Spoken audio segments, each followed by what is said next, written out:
Hey, what's up guys? This is SKULM. In this video we're going to talk about the Necromancer Abattoir of Zir build guide. Now, as you know from my videos, the main build we're going to talk about is known with different names, but usually it is called Shadowmist, Infinimist or Luckymist, what have you.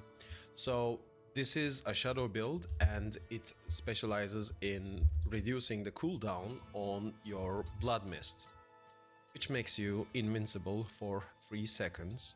The entire build revolves around it, but in this video we're going to talk about 2 different variants of this build. Main build is going to be the double curse version, which uses the aspect of the damned for 50% multiplicative damage increase when you apply Decrepify and Iron Maiden on a target. The secondary version, the second variant, is the Reap one, which I used personally in the early Abattoir of Zir pushes. However, I am going to make some recommendations and I have modified the double curse build, so it is pretty tanky and it offers great amount of damage. But before I go into further detail about these variants, I quickly want to talk about the history of this build, because I think it's important to establish who first discovered this build and who actually published it and got the information out there. If you look at Diablo 4 beta gameplay footages and recordings on YouTube, you will notice that one player, who is Zizaran, actually is the first player who has discovered this build. Now, in his channel, I'm gonna call him Ziza, hopefully he doesn't mind. Ziza found the aspect of Explosive Mist, and during the beta, this legendary aspect was really strong. He obtained this, and you can see it in his video, that his video is dated March 25, 2023. So this is the first video on YouTube where a content creator discovered this aspect, played it, and showcased it. And surprisingly, Ziza actually talks about this build and how he synergizes it with Abhorrent Decrepify. This is one of the first time a content creator actually showcased the Blood Mist, Shadowmist, Infinimist build and talked about the synergy between the Abhorrent Decrepify and the aspect of Explosive Mist. Now, they go hand in hand, they have a great synergy because they both help reduce Blood Mist's cooldown. Over time, Blizzard has nerfed this aspect, of course, but one day after Zizaran's video, you will see in my channel that I have killed the Butcher, because I have also obtained this aspect. So on March 26th, you will see that I also have this aspect, and now I'm running this build and I'm killing the Butcher in Diablo 4 beta gameplay footage. So, you know, I was one of the follow-up players on this build, and personally speaking, I think this is a really cool idea. I think this build is cool, but I personally do not like it, because I don't like the idea of relying on a cooldown reduction build, and I don't like the idea how Shadowmist plays in general. The build in general is weak in single target, but I don't want to get ahead of myself, and you know, after this quick history lesson, I just wanted to establish the facts and let everyone know that who was actually the first player that discovered this and released a video about it on YouTube at least. So, going back to the main topic, we're gonna talk about the 2 variants of this build for the Abattoir of Zir. I personally pushed in solo. I have cleared the tier 19.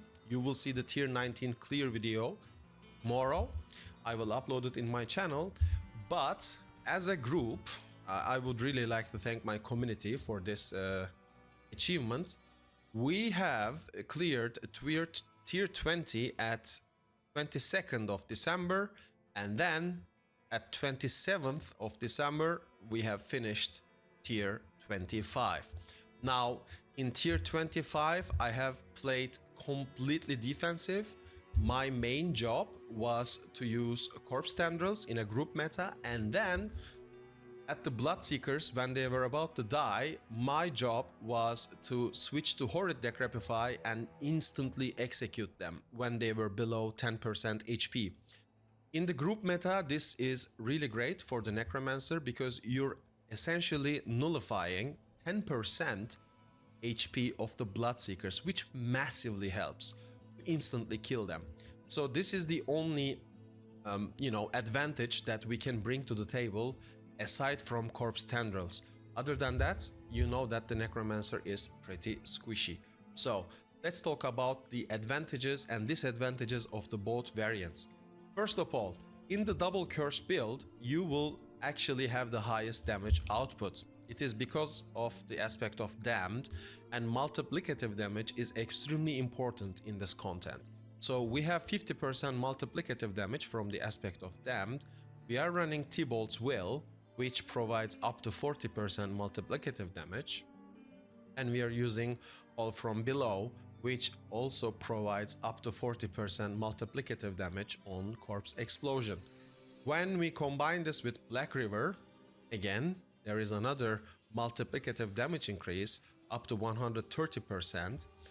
All these synergies actually contribute towards your glyph, which is the Tears of Blood, which of course provides multiplicative damage increase. So this is the highest damage variant of this build. So the advantage is, of course, being the highest damage variant. It really has good AoE damage. It really excels in AoE scenarios. I'm gonna play some clips in the background. However, the build has certain disadvantages. The double curse build is actually really bad in single target because it lacks a corpse generator. Main problem of this build is usually when you have Blight or Reap, you have a lucky hit chance to proc Hued Flesh. Now in double curse, you of course can proc Hued Flesh through the use of Metamorphosis, or you can manually cast your Blood Mist, and if you have the upgrade, Blood Mist creates a corpse, which will then trigger Corpse Explosion, and if you're lucky, the dot from the Blighted Corpse Explosion will trigger Hued Flesh and create more corpses that way. However, the build really excels in AoE, but let's be honest, it's really bad in single target. Also, another disadvantage of the build is that it requires really good positioning and AoE conditions. And when I talk about AoE conditions, I'm talking about stacking the Bloodseekers on top of each other. When you stack the Bloodseekers on top of each other, it's a good day for you. However, if you can't, you're gonna have some bad time. So, I was playing the Reap version in the early push, early tiers. Reap is more consistent. It is really more consistent because it is a corpse generator. When you get the upgrade for the Reap, you can create corpses on demand every 4 seconds, which will massively help you get those corpse explosions, tendrils, and vice versa. It also adds a lot of damage reduction to your character, because you can swap out T-Bolt for aspect of might, and during your clears you can use T-Bolt with Reap build. However, when you're about to face the Bloodseekers, you really want that extra damage reduction, so you can swap your pants. It is a bit tedious, I know, but it is what it is. So the Reap build offers tankiness and versatility in single target scenarios. Let's say you have managed to kill 2 Bloodseekers and you have only 1 remaining. The double curse build will actually struggle in that scenario. However, Reap actually offers certain solutions, such as creating a corpse on demand, granting you more damage reduction, which in turn helps you get more lucky hits because you will have a corpse standing on that single target. You will have your damage reduction up, you will be more tanky, so you will have some time to recover. And however, the disadvantage of the Reap build is the damage really falls off in higher AOZ tiers. So again, you really want to do high burst damage.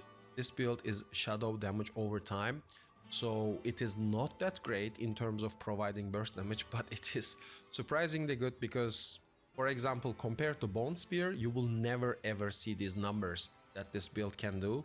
The dots actually hit harder than your Bone Spear crits, and also you are pretty much 90% time in Blood Mist. But why I don't like this build is it is inconsistent, because on paper, in theory, you will think, oh, well, I can just reduce the cooldown of my Blood Mist, so I will be in Blood Mist all the time, so I will be safe. You're dead wrong. You will not be safe.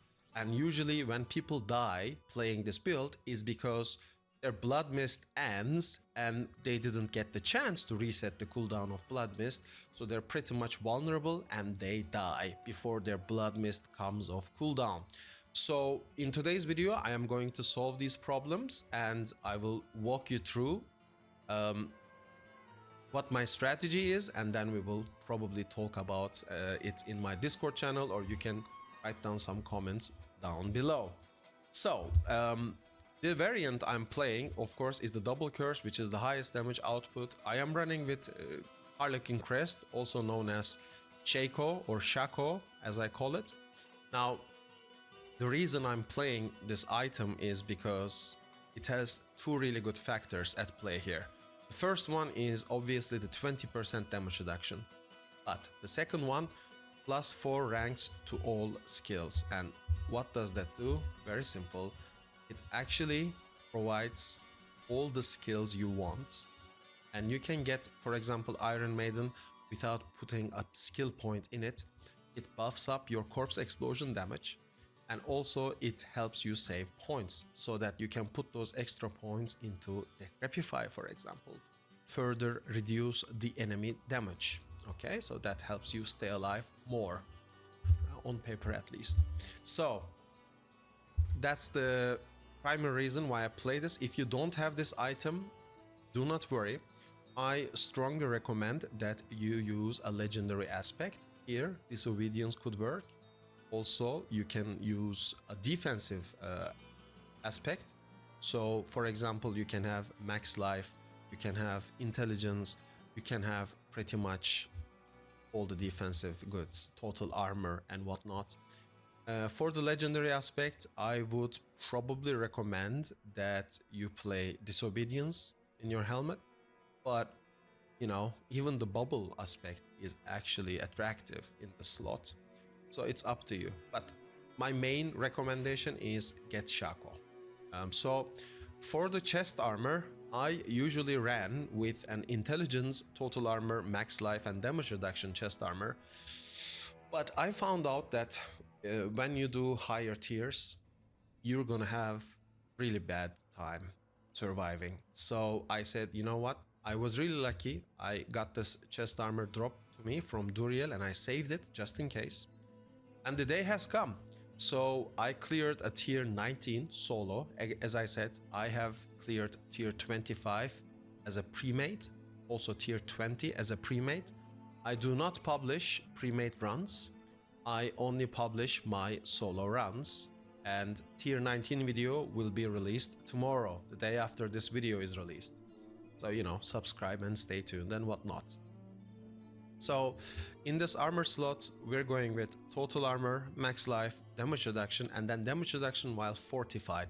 So primary reason why I want damage reduction while fortified is because I do not like damage reduction to shadow dot affected enemies, because it doesn't activate immediately. However, damage reduction while fortified activates immediately because we are playing Necrotic Carapace, and also we are playing Ghastly Blood Mist. So when we create a corpse from Ghastly Blood Mist, Necrotic Carapace automatically triggers and grants us Fortify. On top of that, we are playing the Exhumation Glyph, which further fortifies us when we consume a corpse. And since we're running Ring of the Sacrilegious Soul, an aspect of Explosive Mist, we're gonna consume corpses very often. So these two items, or well, these two, you know, skills, paragons, whatever you call it, they help you to actually provide fortify to your character, and then which helps me get the damage reduction while fortified. And if you pay attention, I have a blue gem slotted in Shaco, which is 3% damage reduction while fortified, and again 2 blue gems on the chest armor, which is which adds up to 6% damage reduction while fortified. So in total, this is another 9% damage reduction while fortified. So, you know, I will talk about damage reduction in a bit more. I don't want to get ahead of myself. The gloves, I have played more than hundreds of runs in Abattoir of Zir. Personally, I am seeing the most success from Hull from below, simply because of the fact that the unique effect of the item is insanely good, because instead of, you know, detonating immediately and creating corpse explosion on the ground, it actually spawns a skeleton which runs to the target and then creates a corpse explosion, which really helps you keep your uptime on those blighted corpse explosion. And this build really requires good positioning, so I think the unique effect itself is extremely good.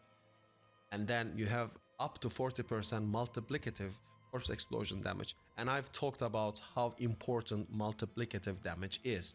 So for me personally, I strongly recommend Hold from Below. Previously, I have played with the Exploiters aspect and some other aspects in the glove slot. I have also tried Fist of Fate and whatnot, but personally speaking, my recommendation is go with Hold from Below. If you can, make sure your lucky hit chance to fear is a low roll. I was really lucky to get this item. If you can see it, corpse skill attack speed is pretty high, lucky hit chance is okay, and then the stun chance, whatever, and the fear chance is actually minimum roll, which is really good. And then we have the maximum 40% multiplicative damage increase from these gloves. For pants, Thibault's build is really good because it provides you up to 40% multiplicative damage, and multiplicative damage is extremely important in this game, guys.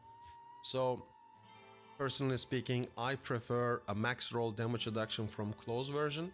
So I'm sacrificing 2% multiplicative damage here. In theory, you prefer, of course, maximum damage reduction from close and then 40% multiplicative damage here. Now, the trick that I use here is Archon Greaves of Explosive Mist. By the way, I really need to credit Spider Minion, Rennie Neck. The double curse build is in no way my build. I have not discovered this build. Rennie Neck, if I didn't butcher his name, hopefully. Spider Minion actually played the double curse build and got some really good results with it. So I have also adapted to this build and I've just rolled my own version with it. So here we are using all stats. Preferably this should be intelligence, movement speed, because you kind of need movement speed. And then we want a resistance. So in my case, I have the fire resistance. So this helps me take one of the fire resistance gems off and put an armor skull here instead, which helps me reach 10.3k armor. Okay, so this is the trick that you can use with the boots. And damage reduction while injured, I will come to that. This synergizes really well with resilience. It kind of gives you that 1 or 2 second, hey, you're about to die, press something window, so you can stay alive at least with this, so you will have enough time to react to danger. For the weapon, Black River is undisputedly the best in slot for this build. You want intelligence, ranks of all corpse skills, hued flesh, fueled by death. Everything has to be topped. Everything has to be perfect rolled. My weapon is pretty much near perfect, aside from missing 6 intelligence points, but I couldn't care less. You're gonna jam an amethyst here to provide 8% damage over time.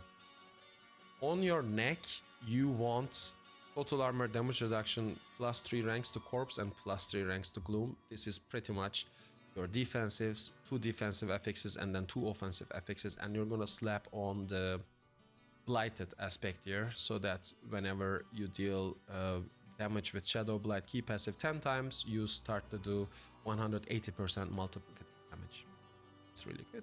Ring of the Sacrilegious Soul, you know, anything that's close to perfect roll, the better. You really want high lucky hit chance here. You want plus maximum ranks to corpse skills, and make sure your corpse explosion triggers every 1 second.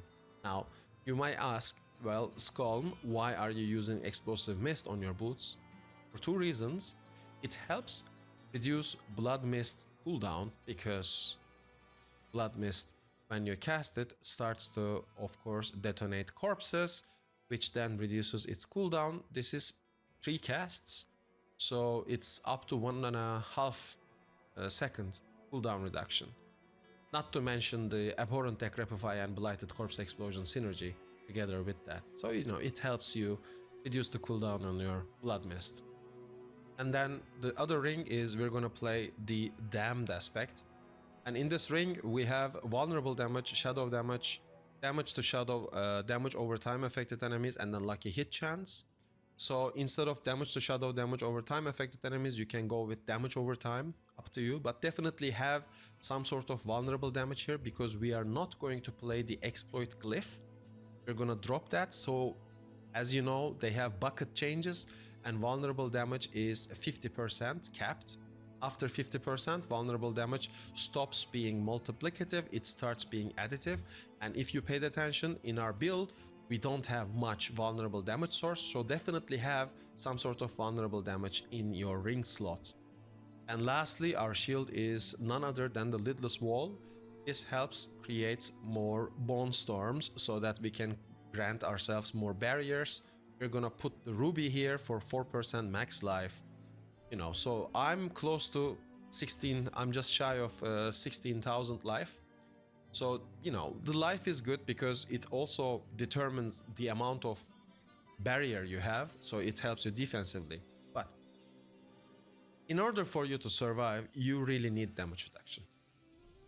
Lots of people are focusing on total armor, but understand that most of the time you're gonna die to elemental attacks.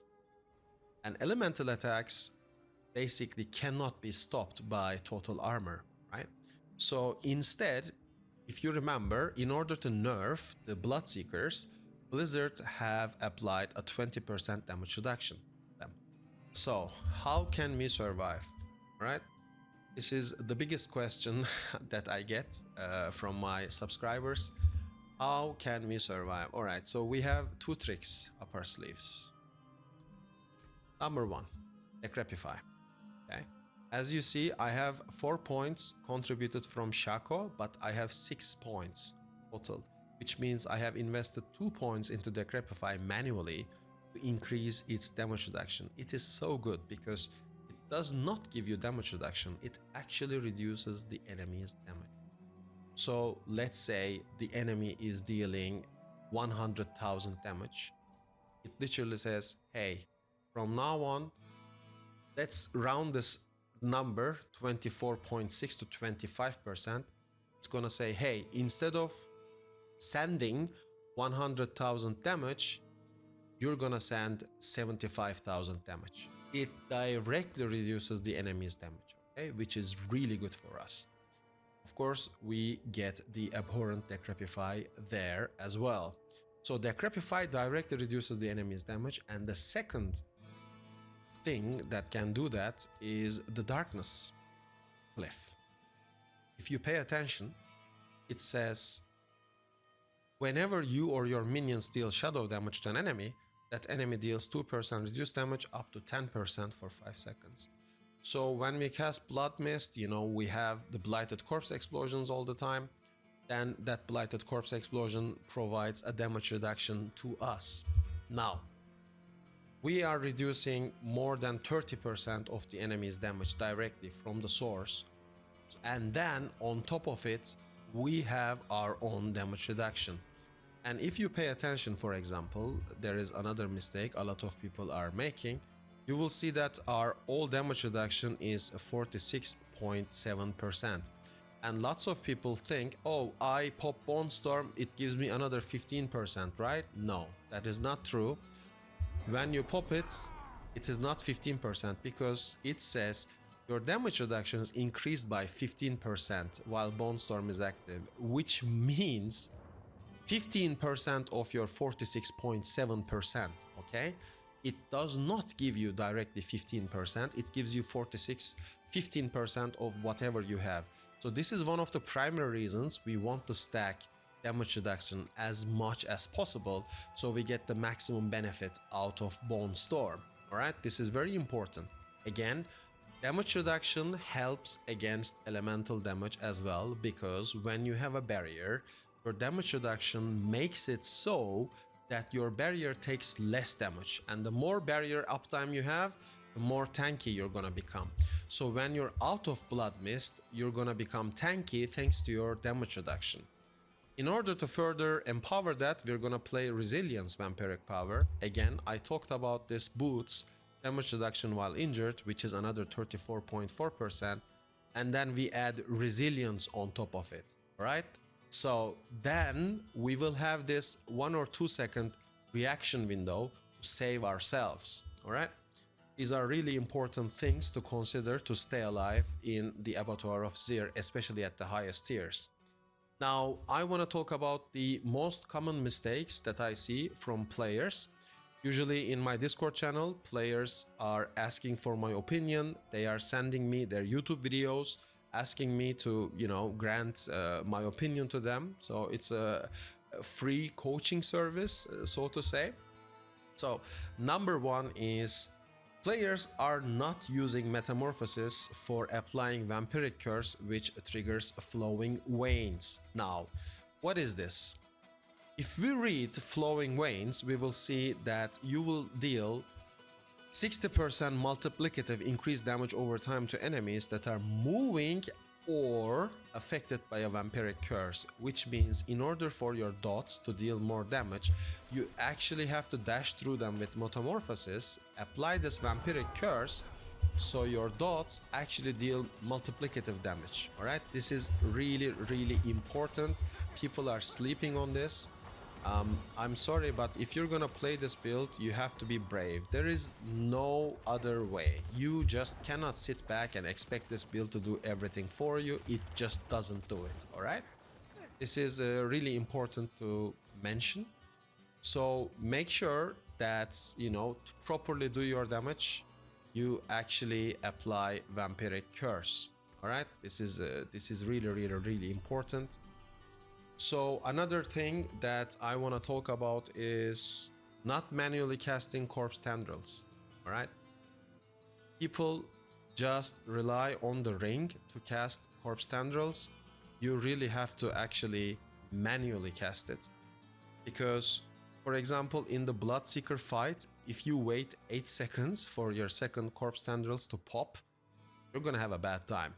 So when you cast Blood Mist, all right, when you cast Blood Mist, you actually have to have, when you exit Blood Mist, you actually need to cast your Corpse Tendrils to get the stun rolling, all right? That's really important as well. Third mistake I am noticing is panicking and missing cooldown management. Now, this entire build, again, as I said, is not consistent, and it's not my personal favorite build to play. So a lot of people are relying or thinking that they can have infinite uptime on Blood Mist, which is not true, by the way. So they are just thinking, hey, you know what? We're just gonna, infinitely spam Blood Mist, but in reality it is not the case. And then they panic, they miss their cooldown management, and then they die. My personal advice is to definitely use a lucky hit potion if you can, so that you get more lucky hits procs from Abhorrent Decrepify and reduce your cooldowns faster that way. If not, definitely at least save your Bone Storm. Do not try to press it on cooldown, especially if you see that there are multiple Bone Storms rolling. Another mistake I'm observing, number 4, is not paying attention to the mechanics.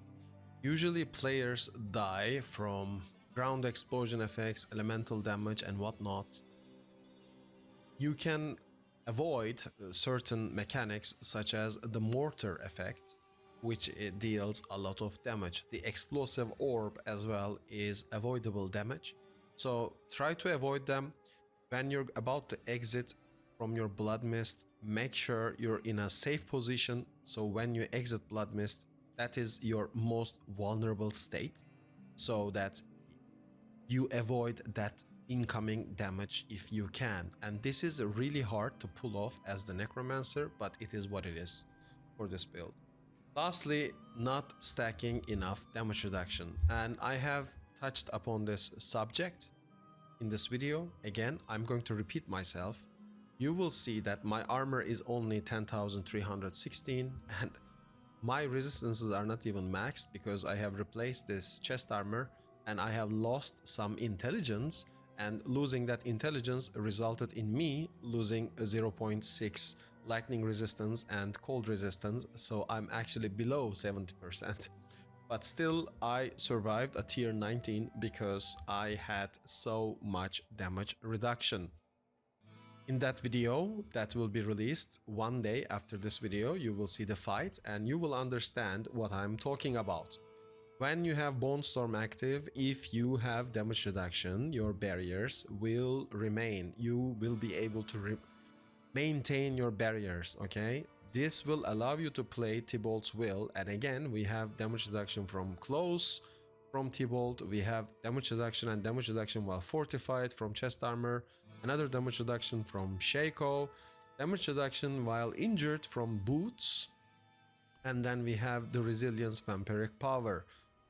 Our vampiric powers are Flowing Veins, Domination, Prey on the Weak, and Metamorphosis. Unfortunately, Domination is bugged, but we have to play this because 20%, 24% multiplicative damage is just too good for us. And we are not barbarians, we are not ball lightning sorceresses, and we are not shred druids or Tibolt bugged twisting blade rogues. We do not have game breaking damage, alright? We do not have that. We do not have really good survivability aside from having Blood Mist. Again, I do not like this build personally, but we have to play it. We're kind of forced to play it if you want to push higher tiers. I would have personally preferred if the Necromancer is best played as a Summon Necromancer or a Bone Spear Necromancer, but it is what it is, unfortunately. So, let's talk about the tips and tricks that I use to kill high tiers of Abattoir of Zir and clear. So number one is just before the Bloodseekers arrive, I precast my Bone Storm. This not only increases my damage reduction, but it ensures that I will start hitting them with Bone Storm and generating barriers that way. So precast your... When you see the message Bloodseekers are coming or whatever, mentally start counting down from 3 seconds. So when you see the text on the screen, 3, 2, 1, press your Bone Storm before they arrive. Press your Bone Storm instantly if you have it. And then, when they arrive, if you can cast Decrepify, cast it once. Then immediately enter into Blood Mist. Okay? Then move close to them. So what happens there is, during your Blood Mist, you're invincible, you're not taking any damage. But your Bone Storm is hitting them, so you're generating barrier. You're getting maximum value out of your barriers. Hopefully, you will get close to them, you will apply shadow damage to them, which will then give you the darkness glyph damage reduction. And you're also gaining the exhumation glyph damage reduction that way, alright? You're also building up your fortify, which again, damage reduction while fortified from the chest armor comes into place, so you're stacking all these different damage reductions to stay alive. And then immediately when you exit the Blood Mist, make sure you cast your double curse, corpse tendrils. If you can group them, definitely use Metamorphosis to apply the vampiric curse. Remember, we talked about it. Applying that vampiric curse helps you get Flowing Veins going, which is 60% multiplicative damage increase. A lot of the Necromancer players that I'm watching are missing this point. Metamorphosis also help you with actually generating lucky hits, and it counts towards Abhorrent Decrepify cooldown reduction. So if you can meta dash through them, that's a lucky hit, and if they're decrepified, those hits from Metamorphosis actually count towards your cooldown reduction from Abhorrent Decrepify, which is really good for getting Blood Mist early, right? The second tip that I want to talk about is your Blood Mist positioning. So let's say the Bloodseekers are about to come. As I said, we prematurely cast Bone Storm, Decrepify, Blood Mist. 1 circle, 2 circle, then I'm moving out, okay? Just do 2 circles. Just do 2 circles. That's it. Then you're supposed to actually go out to somewhere safe, okay? So let's say this is a Bloodseeker. 1, 2, then I'm leaving. Look, I'm in a safe position here because I actually removed myself from the danger, and now if I get them grouped up with corpse tendrils, I can meta dash, all right, to apply the vampiric curse onto them, and then that will help me reduce my cooldowns even more, so I can blood mist again if needed. So number 3 is refreshing curses and casting meta for extra lucky hits. We talked about this. I also said definitely that you are supposed to manually cast corpse tendrils. Do not wait 8 seconds for your ring to cast corpse tendrils. You can cast up to 5 corpse tendrils, and then of course they will become immune. Was it 3 or 5? I don't know. Well, they have CC immunity. After 3 or 5 corpse tendrils, they will be immune for 5 seconds. During those 5 seconds, you are literally required to stay alive, so we have all this damage reduction in the world to stay alive and survive those times, and hopefully reduce your blood mist cooldown by then. Again, this build, I do not like it. It is inconsistent, but it is the best build we can play for the Abattoir of Zir. We are playing a non-meta class, so if you can get up to tier 20, clear it solo and get your title, you're awesome, because you played a non-meta class and you have achieved something great, right? Also, I want to talk about the Decrepify instant execute. Again, we have touched upon this in this video. So let's say you have applied Decrepify to your target. When your target has abhorrent Decrepify, all you have to do is literally right click and then swap into horrid Decrepify. If the target is below 10% life and if Decrepify is applied, the moment they take any damage, even 1 damage, they will instantly die. This will help you massively on higher tiers in the Abattoir of Zir, especially tier 25. Again, my community, thanks to you guys, I love you all. When we played with our team, my entire job was to instantly kill those Bloodseekers when they were below 10%. So all I did was corpse tendrils, stay alive, corpse tendrils, stay alive. When they're below 10%, swap from abhorrent Decrepify to horrid Decrepify, they instantly die. And 10% HP at really high tiers in Abattoir of Zir is a lot. A lot. In tier 25, even the elites have trillions of HP, okay? 10% of that is still a lot of damage. You literally nullify 10% of those enemy HP, which is massive. It really helps for the group meta. Again, we are a non-meta, off-meta class, but you know, we bring something to the table, so why not use it to our max advantage? All right, so these are the points I wanted to make. Again, there will be a tier 19 video coming tomorrow. And just a quick note to Blizzard, please, in the future, make sure your game is balanced. I don't know why you hate Necromancer so much. I also do not like to be locked in to a Necromancer build that I do not like to play. I really don't like Shadowmist or Infinimist or whatever it is. I think it is really cool concept on paper, but personally I find it really inconsistent. And mainly the Necromancer is having a lot of issues with movement and survivability, because if you look at our skill tree, you will only see Blood Mist, whereas other classes have passive damage reduction skills and passive damage reduction tools that they can use to stay alive. And I don't know when you're gonna make a Bone Spirit build as well. Like, why does this even exist? I would really love to see a great Bone Spirit build as well.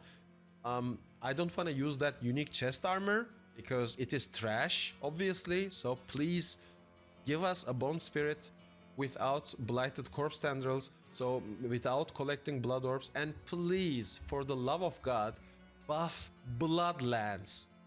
What is this? This season is called Season of Blood, and Blood Necro is not even being able to clear Abattoir of Zir, like tier 20, 25. Like, what is this? One other thing that I want to talk about is there's going to be a build planner. Do not worry about these skill points. I have Blight and Supernatural Blight, just in case. Let's say I have one Bloodseeker remaining. I know you're not gonna like this, especially if you play on a computer, but what you can do on PC is open this up, quickly replace Corpse Tendrils with Blight because it's single target, so your Blight is actually generating corpses this way. You can double curse and hopefully get the kill, but you know, this is inconsistent, but it is what it is. If you want to do it that way, you can do it that way. Again, these are the tips and tricks that I'm using. Usually I prefer keeping my Corpse Tendrils and just swap Decrepify to execute, but if the target is about 10% HP, adding that 15% multiplicative damage from Blight is actually good, rather than having Corpse Tendrils, because it's only one Bloodseeker and you really need to generate lucky hits against one target to take your Blood Mist off cooldown. So those Blight ticks also help generating lucky hits, and hopefully you can reset your Blood Mist that way. Aside from all the rant, I wish you the best of luck. I wish you a happy new year. Hopefully you will clear tier 20 and get Zir's Zenith. Again, the Necromancer is not the best class to play Abattoir of Zir. It is actually the worst class to play solo Abattoir of Zir. And lastly, let's talk about the glyph farming. I'm usually, my current glyph level is level 62. So during my time, I am spending endless amount of hours to spam tier 11, tier 12, tier 13. So I think of it this way. I am not going to consistently clear or speedrun tier 19s. It's just impossible at this point for me. Maybe if I get level 200 glyph, who knows? Yeah, I just wish. But if I do enough tier 9s or tier 11s or tier 12s, I can get the same XP, you know? It just takes a little bit longer. It is really tedious and I do not like this system at all, but that's a topic for another video. So, you know, if you want to farm glyph XP, please just play a tier that you're comfortable clearing. You know, if you can clear something in 5 minutes, let's say, that is comfortable enough, spam that. If it is, even if it's tier 9, if you do 6 tier 9s, if my math is correct, that's 1 tier 19. Okay, so you know, instead of tryharding a tier 19, you just do 6-7 tier 9s. You get the same amount of experience, loot or whatever. You know, consistency is key, patience is key. Necromancer is really the worst class to play this. But again, I wish you the best of luck. Have a nice, happy new year. May health, success, love, and all great things be with you. Thanks a lot for watching this video. Make sure to subscribe and like the video. You're gonna have tier 19 clear tomorrow. Take care. I'll see you in the next one.